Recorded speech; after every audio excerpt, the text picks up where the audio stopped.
Gurean daukagu eguneko elkarrizketa nagusian, Usue Barkos, Andrea, egunon, Usue. Egunon. Hemen ari ginen mikrofonoak itxita. Lehendakari hoi zaren. Usue Barkos, eta momento honetan, geroa bairen eleduna, Nafarroako parlamentu. Baina ziur naiz, badakizula protokoloaren arabera nola den kontua. Nik uste Euskal Autonomia Erkidegoan lehendakari hoiak, lehendakari dira, tratamendua lehendakari da betirako. Hemen? Nik uste lehendakari hoi, ex-presidente, bai, nik uste horrela, ez da pensatu ere, ez oso itxusia, baina dozein kasutan gustokoa baita ere pentsatzea, ura pasatu zelan. Protokoloari jarraiki, lehendakari hoi. Andrea, lehendakari hoi izan da, lasaiago esan edo gauza guzia daukate beren alde ona eta bere alde txarra. Eta esan gabe doa, zuretzako txarra izan entzela, lehendakaritza galtzea. Baina behin galduta eta alor pertsonalean, beste ritmo batean, beste lasaitasun batean. Noski baietz, eta ez bakarrik personalari begira baizik eta baita ere, lan kontuetan askoz ere lasaiago, askoz ere gustokoa da denborarekin lan egiteak, eta egia da, alako lanpostuetan, horrela esango dugu, egia da, denbora ez dela normalian tresna bat ez, beti erabakiak hartu behar dira, nahi nahi ez, azkar, esan bezala bai, ez bakarrik personalki baizik eta profesionalki ere, nik uste askoz ere lasaiago, gustokoa, ozosoagoa dela horrela lan egitea. Profesionalki beraz, politikari dagokionez, zure helburu nagusia legealdi honetan zein? Posible balitz orain azken urteotan egindako lana lanaren jarraipen bat ikustea aldaketaren aldetik, eta hori izan da apustua gobernua eratzerakoan edo gobernuan parte hartzerakoan, posible bada legealdia horrela amaitzea, hori da nire helburu lehena. Hori gobernuari dagokionez sostengatzen ari zareten, gobernuari dagokionez, baina entzun izan da, ezta? Gobernutik geratu zarela eta zure zeregin nagusia izan daitekela legealdi honetan, bai, batetik parlamentuan jardutea eta, baina gero koalizioa gero bai indartzea, ala? Nik uste koalizioa indartzea dela guztion, geroa bai osartzen dugunon helburua dudarik gabe, eta bai, egia da orain denbora gehiago izango dudala, baino ez dakit noiz izango dudan denbora gehiago amaitu genuenetik, edo legealdi berria hasi zenetik egia da, nondik norakoak oso lanpeturik izan gaituela, eta esan bezala helburu hori hor jarraitzen du mai gainean. Ez helburua delako edo inoiz lortu ez delako, baizik eta egia da.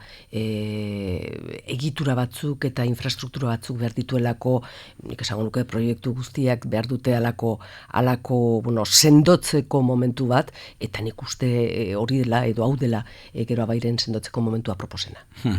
Aipatu hori da, geroan bairi buruz mintzatzen delarik, oreka falta lurraldetasunari dagokionez, Nafarroa osoan edatzeari dagokionez. Erabat ados, eta horrela ikusi izan dugu azken hauteskunde honetan. Nik esango nuke azkenian geroa bairen proposamen politikoak baduela oihartzuna Nafarroako gizartean, eta argi eta garbi esan digute azkenengo hauteskunde hauetan, baino egia da baita ere, oihartzun hori ez dauka lurraldekotasunarekin lotura, benetazko lotura, eta ez daukalako aukerarik baizik eta agian denborarik izan ez dugulako.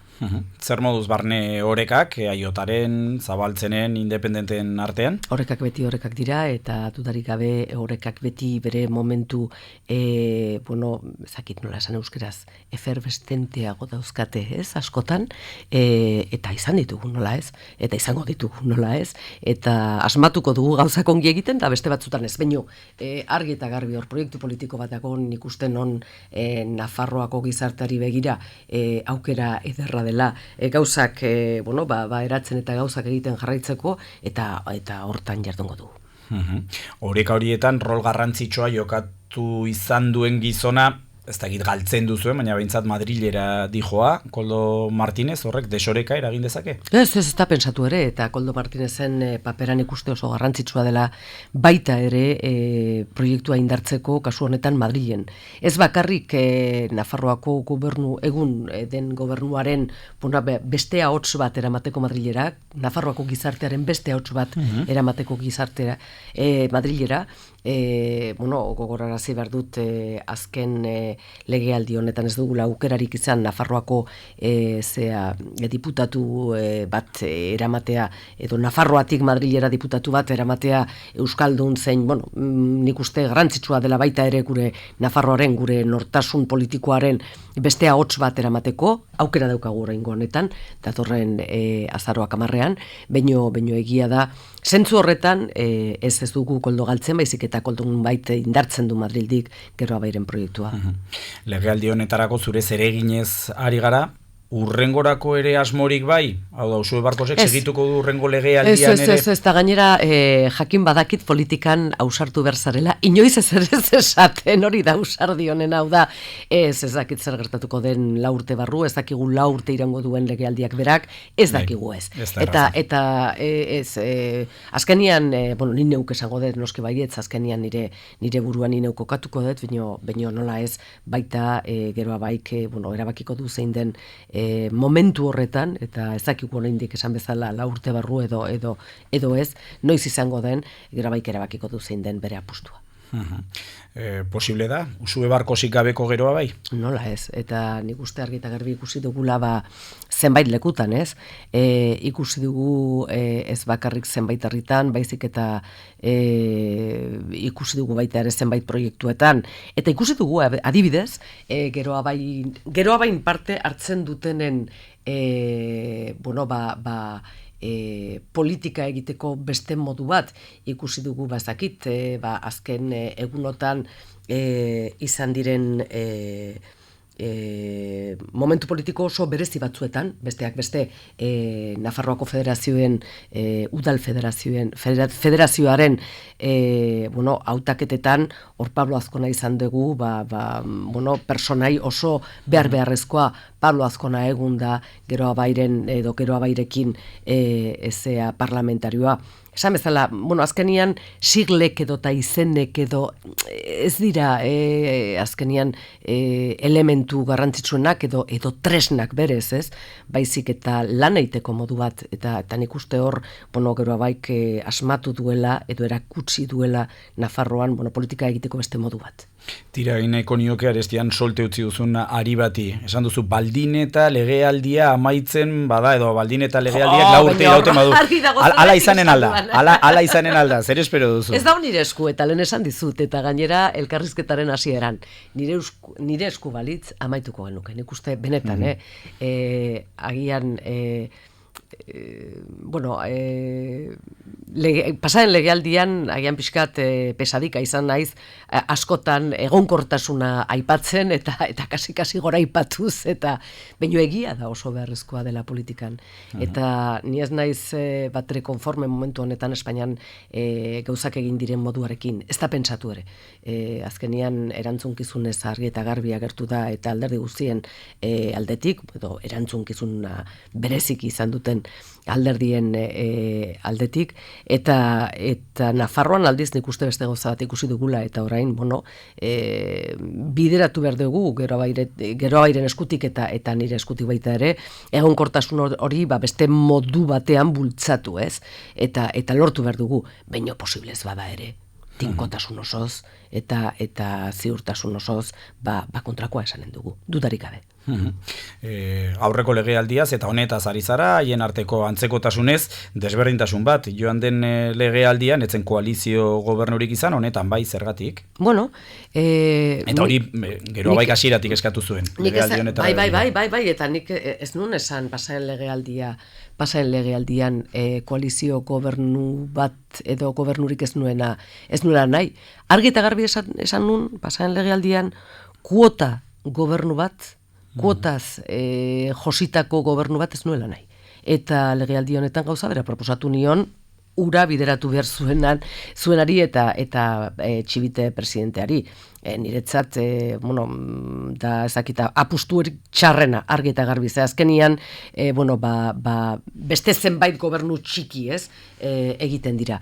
Ez, bere momentu hartan, nik gauza bi eskatu nitun, eta da kuotak ez hartzea gobernu hartan, eta bestetik konseilariei azken baiezkoa nolabait nik emango nikla.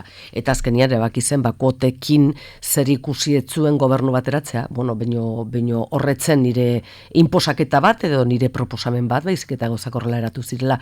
Kasu honetan, bai koalizio gobernu bat, argi eta garbi. Hor ere, konposaketa oso ezberdina da, ez? Egia da laukote bat egiten duela bat gobernuarekin, baino egia da kasu honetan izquierda ezkerrak ez duela gobernuan sartu nahi izan, egia da indarren oreka erabat ezberdina dela, pasaren legealdiari begiratzen balin badugu, eta gehien bat egia da gobernu honek ez duela gehiengo absolutua, gehiengo beharrezko gehiengoa parlamentuan, eta horrek egiten du, nonbait, beste alde batetik, indarra eman bertzaiela parte hartzen dutenei, eta horrela gertatu da besterik ez. Noran ere, Txibite lehendakariak dio, apustu estrategiko bat dela, gobernu formula hau, esan nahi dut, indar hauetan, oinarrituriko gobernua, legealdi honeta zarago dijoana. Zuena ere bai, geroa bairena ere bai. Ikuste estrategikoa dela ikustea Nafarroan azken 40 urteotan lehenengo aldiz, alderdi sozialista beste leku batera begiratzea. Argi eta garbi, azken 40 urteotan alderdi sozialistak bere kabuz aukera izan duenian gobernatzeko horrela egin du, baino beharra izan duenian UPNrekin bat egin du. Oraingoan behin, oraingoan lehenengo aldiz, eta espero dugu bakarra ez izatea, lehenengo aldiz parlamentuaren ezkerrera begiratu du, eta gure gizartearen aniztasunera begiratu du. Zenolako indarrarekin, horrek legealdiak berak esango digu, baino esan bezala guretzat hori bai dela estrategikoa, argi eta garbi gainera. Aniztasuna aintzat hartu duen, ez duen aintzat hartu Euskararen dekretuaren gaineko ebazpena daukagu, atzo Altzorrizek, Ramon Altzorrizek, PSNren eledunak, esan zuen ez dela elegitea aurkeztuko. Alderdi sozialistak ez duela ikusten. Zora nahi, eta idazkari nagusia ados dagoela, eta idazkari nagusia lehendakaria da, aldi berean. Baina idazkari nagusiak ez dezake erabaki hori hartu bere alderdiak gauza bat edo bestea esaten duelako, edo bere alderdiko kritikoek, ezakit horrela idazten zuten larun bateko kronikek, ez? Kronika periodistik zenolako, barne mugimenduak, alderdi sozialistan barne mugimenduak gertatu dira azken orduotan edo azken egunotan epaioren inguruan, ez? Presidenteak egin beharko du, presidenteak egin behar duena. Eta nik ez dut esaten legitea izan behar duela, legitea aurkeztea izan behar duela, ez da pensatu ere, baino egin behar duena, eta ez idazkari nagusiak, eta horrela esan diogu presidenteari, eta ulertzen dut, alderdi sozialistak beste jarrera bat izatea, nik ez dut ulertzen dozein kasutan a prioristikoa eta erabat itxita alako jarrera bat, ez dut ulertzen, gero baina argi eta garbi esan dugu, gure ustez aurrera eman beharko genuke, baino lehenengo bat argi eta garbi daukagu, gorenera jotzeak nunbait eta alako kasu baten berriro ekarriko lukeela kasua Nafarroako auzitegira, ziurruenik auzitegi berberara iritsiko zitekela, eta ez bakarrik hori baizik eta, epai honetan beste gauza oso garrantzitsu batzuk daudela, baino politikoki gure ustez egin behar dugu, defendatu behar dugu. Bestela ze egoeratan geratzen da geroa bai, ez da, edo Ana Oio kontseilaria, aintzat hartu ze dekretu elegiterik ez palego. Ez da pentsatu ere, ez nator bat. Epai hartzen balin badugu, argi eta garbi Ana Oiok eta bere taldeak, lan taldeak egindako lana nunbait onartzen du, eta funtsesko puntuetan gainera. Argi eta garbi egia da kolpe handia hartzen duela, ez Ana Oioaren lana, nik beti esan dut, baizik eta azken 20 urteotan izan diren gobernuen erabakiak gai honetan. Bertan bera usten du, UPNek berak egindakoa, UPNek edo alderdi sozialistak idatzitako dekretuek, nik ez dut horrela ulertzen, ez da pentsatu ere, eta gaineraz bakarrik hori baizik eta epai honen gainetik gauzak bideratu behar dira, eta politika linguistiko, sakon bat aurrera jarraitu behar duela. Sententzia honen sententzia hau aurrean izan da eta sententzia hau gainditu beharreko lanean esan bezala. Gaur Aingeru Epaltzak Diario de Notiziasen kontrazalean zioen, ez dela behar bezain beste esaten ari, epai honek dioela ezin dela derrigorrezkoa izan euskarazko errotulazioa edo euskara baloratzea eremu misto zein ez euskaldunean, baina horretarako aukera ematen duela. Esan dut, ez duela balio gabetzen, ez duela esaten debekatuta dagoela, egin daiteke, beraz, borondate politikoaren eremuan kokatu beharko genuke. Osea, badago, nola ez, esparru bat badago jarraitzeko, lanian jarraitzeko, nola ez, nire ustez, epaiaren gakoa nunbait eta botereen separazioari begira nunbait azaltzen duela zenolako bidea jarraitu behar duen administrazioak, eta nik uste benetan, berriro diote, eta euskera mailatik ateratzen balin badugu kasu hau, nunbait marrazten duela administrazioaren nondik norakoak, eta nik uste hori da elegitearen benetan eta funtsesko arrazoia. Ana Oio kontseilariak parlamentuan agerraldia egin zuelarik, legealdi honetarako bere helburuak eta azaltzeko, aipatu zuen euskararen legea aldatzeko aukera. Horretarako betarik izanen da legealdi honetan. Bueno, aukera bai eta saiatu bai. Hombre, pentsatzen balin badegu euskararen legearen zonaldetasunaren aurka proiektu bat aurkezteko edo aurrera ateratzeko dagoela momentu honetan Nafarroako parlamentuan, oker gabiltza. Ez dago gehiengoa, baino ez zegoen bait ez da pasaden legealdian. Askotan entzun izan dugu, eta zergaitik ez zenuten pasaden legealdian aldatu gehiengoa absolutua etzelako. Beharrezkoa den gehiengoa etzelako. Eta 26 boto dira beharrezkoak.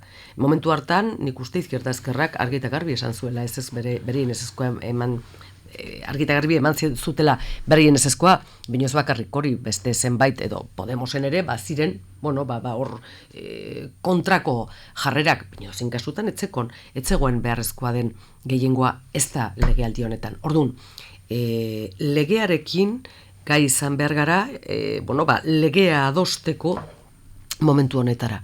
Binoz zonaldetasunaren alde dago momentu honetan, nik uste, Euskal Herria Bildu eta Geroa Baiezik, gainontzeko talde guztiek horren alde daude. Nik ez dut ulertzen benetan diote. Osa ez dut ulertzen nora inok defendatu dezaken parlamentu batetik eskubidea zonartu behar direla. Ez dut ulertzen nietza da, baina horrela da, momentu honetan eta demokrazia ere horrela onartu. Orduan, aldaketa egon liteke, esan dute lege berri bat egin liteke, baina beti ere zonifikazioa mantenduta. Bi aurrek usten duzuna. Nik ez dut, ni momentu honetan ez dut ikusten parlamentuan argita, ez PSN, ez izquierda ezkerra. Baina ikuste duzu PSN aurrera pausoak egiten?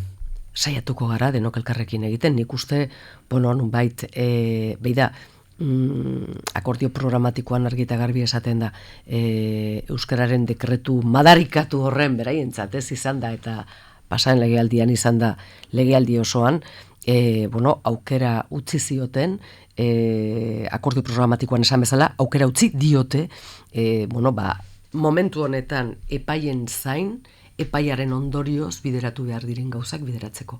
Momentu honetan, epaiaren ondorioz, pasaden legealdian asmatutako eta diseinatutako administraziorako plan linguistikoak aurrera jarraitzen dute. Eta ezagutxi, ezagutxi. Zer iruditu zitzaizun, zenbait herritarrek atzo UGT sindikatuaren egoitzaren aitzinean egin zuten elkarretaratzea? Jende gutxi? Uste du 50 lagun izan zirela. Jende gutxi. Ala irakurri dut behintzat, nien nintzen. Bai, nire ez da, alako zerbait irakurri nun, eta, beraien, ahotsa eraman zuten, UGT-ren demokratikoki ulertzen dut, eta horrela irakurriet, baino egia esan, jende gutxi, niretzat, Beste kontu bat PSNek,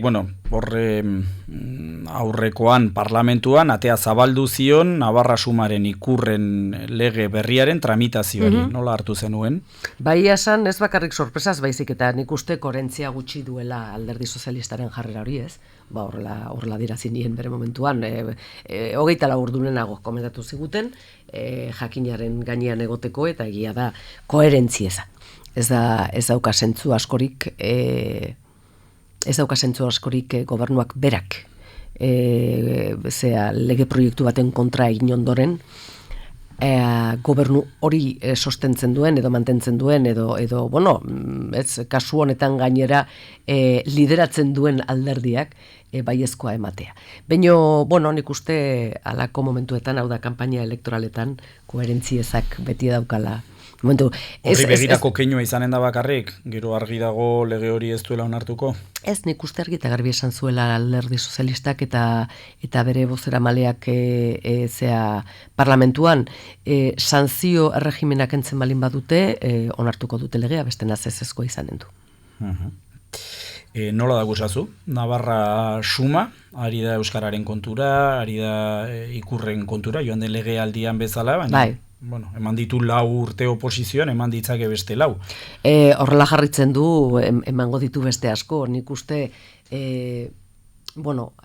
lehenengo ezakit pataleta pasa ondoren,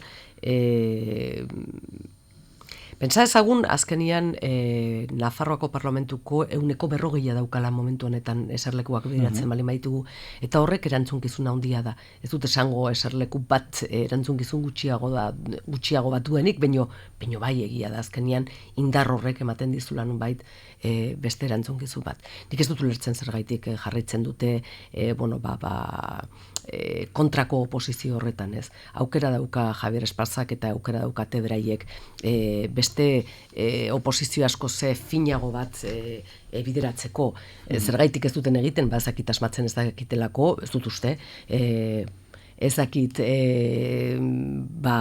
koalizioak berak nunbait gauzak mugatzen dituelako, eta azkenian egia da, ez? Javier Esparzak lortu zituen oso emaitza onak emaitzei begira azken hauteskundeotan, foru hauteskundeotan, baino egia da, botoak ez zirela hainbesterako izan, haien batuketa bai emaitza eman zuela, baino botuek berak izan ziren betikoek eta gainera beruntza, hor egia da, esan bezala koalizioak emaitza onak lortzen dituela gau elektoralean, baino biharamonean gauzak lehenengo onartu behar, baretu behar eta zuzendu behar zure etxe barnean eta gero kalera atera behar. Eta agian, hor estrategiarik errexena da, betiko estrategia aurrera eramatea. Horre ikusi duguna, atzo elkarrekin bozkatu zutela, berriro ere, Navarra Suma eta PSNeko parlamentariek atarrabian izandako gertakari batzuen kontura. Guk bideo bat ikusi dugu, horretan ikusten dena norbait saiatzen dela euskal presoak eta ieslariak etxera dioen halako oihal bat zabaltzen, tirabira txikitxo bat dagoela, haiek parlamentoan onarturiko ebazpen horretan diotena, totalitarismoa izan zela tartean, eta eraso fascista bat izan zela tartean. Bai, egia da, nik gero abairen izenean eskatu nion Javier Esparzari frogaren bat zen bideo hori ikusi ondoren, eta denok ikusi izan dugu bideoa, eta ez da bideo bat froga denik, bezketa, irudioiek azaltzen dute zer gertatu zen. Zerbait gehiago izan zenala etzen dirudien ez, horrezago agresio fasistarik baizik eta tirabira bat. Hortik aurrera, ez gatoz bat UPNek edo Navarra Sumak aurkeztutako deklarazio horrekin, ez bakarrik hori nik uste azkenian kondenak eta halako tresna parlamentarioak fribolizatzea oso nik uste gauza txarra dela, ez? Zergaitik egiten duen Navarra Sumak denok jakin badakigu, zergaitik azkenian Alderdi Sozialistak erabakizun bat egitea beraiek ez aldu beharko dute. Ederki, denbora badijoak igut, oraindik ez ditugu aurrekontuak aipatu, atzo aztergai izan zen dituzte Maieta Ledunen batzarrean, eta hor, bueno, esan zirenen artean bat Ramon Altzorrizek esan zuen Alderdi Sozialistaren izenean, 50 parlamentariekin negoziatu behar dela. Bai, horrela dira aurrekontuak eta 50 parlamentari daukate aukera gehiengoa lortzeko. Egia da berriro ere politikan koherentzia, kasu honetan koherentzia soziala dela beharrezkoa, halako proiektu bat aurrera ateratzeko eta legean hain garrantzitsua den aurrera ateratzeko. Erresa izanen da bat edo besterekin egitea, hau da, akordio programatikoaren kanpoan daren beste bi formazioekin, hau da, Navarra Sumarekin edo Euskal Herria Bildurekin, koherentziak esaten du edo koherentzia sozialak Euskal Herria Bildurekin zean behar duela. Eta koherentzia politikak dio baita ere, momentu honetan Euskal Herria Bilduk besterik ez duela saldu bere disposizioa anteproiektuarekin bat egiteko, baldin eta aukera baldin badago edo borondatea baldin badago horrela egiteko, eta nik uste beraz koherentzia sozialak eta koherentzia politikoak momentu honetan bide bakar bat marrazten duela, naiz eta agian Alderdi Sozialistarentzat orain ez den erresa gauzak dauden moduan edo momentua den momentua ikusita. Marisa de Simonek Izquierda Ezkerraren izenean esan zuen asko zerrazagoa litzatekeela tramite parlamentarioren aurretik egitea negoziazioak EH Bildurekin. Nik momentu honetan argi eta garbi aukera hori gobernuaren aukera da. Aurre proiektua gobernuarena dela. Eta halako proiektu batean argi eta garbi gobernuarena izan behar du. Zera Bakartxo Ruizek aipatu zuen aurrekontu sozialak egin behar badira, zerga politika hildo berekoa behar dugu. Eta hor baude datu batzu, ez da, gastu sabaiaren berri eman dute edo finkatu dute dagoeneko, 4.228 badira 212 milioi gehiago, baina dagoeneko gradua ordaintzeko soilik langile publikoena 72 milioi behar dira. Ez gradua ordaintzeko momentu honetan superabita dauka. Superabita dago. Bueno, txibitek dio amei 45 milioi horiek ere itzuli nahi dizkiela, ikusiko dela hor zer gertatzen den.